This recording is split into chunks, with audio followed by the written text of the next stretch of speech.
It wasn't just a land, it was a promise. One passed from father to son, sealed by war, faith, and blood. But from the moment it was claimed, it was challenged. This is the story of a people who believed they were chosen, and a land that never stopped being fought over. This is HistoryMind. It begins in the ancient Middle East, a dry, sun-blistered place where nomads traveled by stars and survived by faith. Somewhere near in modern-day Iraq, a man named Abram claimed he heard the voice of God. The voice said, "Go to the land I will show you." Abram left everything behind and walked toward Canaan. He would become Abraham, and his descendants would believe that land was theirs forever. But the land had other plans. Abraham's descendants eventually found themselves enslaved in Egypt. Enter Moses, the revolutionary prophet. With plagues, fire, and fury, Moses led the people out, not just to escape Egypt, but to return to the promised land. But before they could reclaim it, they wandered the desert for 40 years. An entire generation died waiting. And then came Joshua, who led them across the Jordan River straight into war. The conquest of Canaan wasn't peaceful. City by city, the Israelites battled native tribes. Jericho fell. Ai burned. Kingdoms clashed. Eventually, 12 tribes took root and formed the foundations of a united people. But unity didn't last. Infighting, idol worship, civil wars, and then came kings. King David united the tribes and made Jerusalem his capital. Under Solomon, his son Israel built the great first temple, a sacred place for worship, law, and power. This was Israel's height. But gold breeds jealousy. Power splits kingdoms. After Solomon, Israel broke in two. Israel in the north, Judah in the south. Enemies saw weakness, and they came. The Assyrians invaded and wiped out the northern kingdom. 10 tribes vanished. The lost tribes of Israel. Then came the Babylonians. In 586 BCE, Jerusalem was sacked. The first temple was destroyed. The people were chained and marched to Babylon. This was no longer a story about land. It was about identity without a home.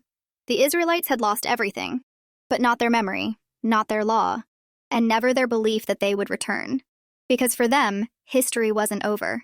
It was waiting to be written again. They were exiled, scattered, colonized, but they never forgot the land they had lost. And no matter how far they were pushed, they kept turning their faces toward Jerusalem. After decades in Babylon, the Persians conquered the region and allowed the Jews to return. They rebuilt the temple, the second temple, and Jewish life resumed in Jerusalem. But it wouldn't last. Because next came the Greeks, and then the Romans. Under Roman rule, things got worse. In 70 CE, after a massive Jewish revolt, Rome destroyed Jerusalem again. The second temple was leveled. Jewish rebels fled to the desert fortress of Masada. The Romans surrounded them. When they finally breached the walls, they found 960 dead bodies, rebels who chose suicide over slavery. That moment became legend, a symbol of Jewish resistance. The Jews scattered to Europe, to North Africa, to Persia. They built new communities, wrote laws, and clung to identity. But they faced centuries of persecution, forced conversions, ghettos, blood libels, and pogroms. And always a phrase passed down: next year, in Jerusalem. In the late 1800s, a new idea took root: Zionism. Led by Theodor Herzl, it was a call to return. Not just spiritually, but physically. Herzl didn't preach. He organized. Jewish immigrants began arriving in Palestine, then part of the Ottoman Empire. But this wasn't an empty land. It had its own people, culture, and tension was building. Then came World War II. 6 million Jews were murdered in the Holocaust. The world watched in horror. And when it ended, many agreed: never again. Jewish survivors turned to one place, Palestine, to build something new. And the British, who now controlled the territory, were caught in the middle. On May 14, 1948, Jewish leaders declared the State of Israel. And within 24 hours, 5 Arab nations invaded. The War of Independence began. Israel survived. Barely. But over 700,000 Palestinians fled or were expelled.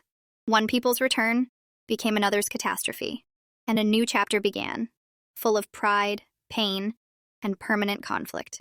Israel had returned, but peace hadn't. Because what came next would define not just the region, but the world. They had the land, the language, the flag, but not security and not peace. The modern state of Israel was surrounded, and the wars were just beginning. In 1967, Israel's neighbors mobilized for war. Israel struck first. In just 6 days, it captured the Sinai, the West Bank, Gaza, and East Jerusalem. The victory was stunning. But so was the cost. Millions of Palestinians now lived under Israeli occupation. From the rubble of defeat rose frustration. In the late 80s and early 2000s, Palestinians launched 2 major uprisings: the Intifadas, stones, protests, suicide bombings. Israel responded with curfews, checkpoints, and walls. Trust collapsed. Hope died. Extremism rose on both sides. In 1993, a miracle happened.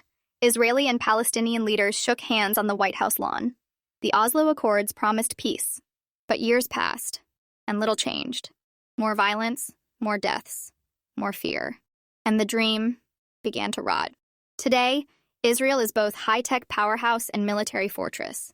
It's a democracy, and a land divided by walls. A country of Jews, Muslims, Christians, Druze, all trying to live under the same burning sun. Some see strength, others see injustice. Everyone sees tension. Israel was built on faith, loss, and survival. It rose from ashes, twice. It endured exile, empire, and genocide. But its greatest battle may be finding peace with itself. Because in the heart of this land are 2 truths: that memory is power, and that history never really ends. If this series moved you, like, comment, and subscribe to HistoryMind. We tell history not to take sides, but to understand what fire left behind.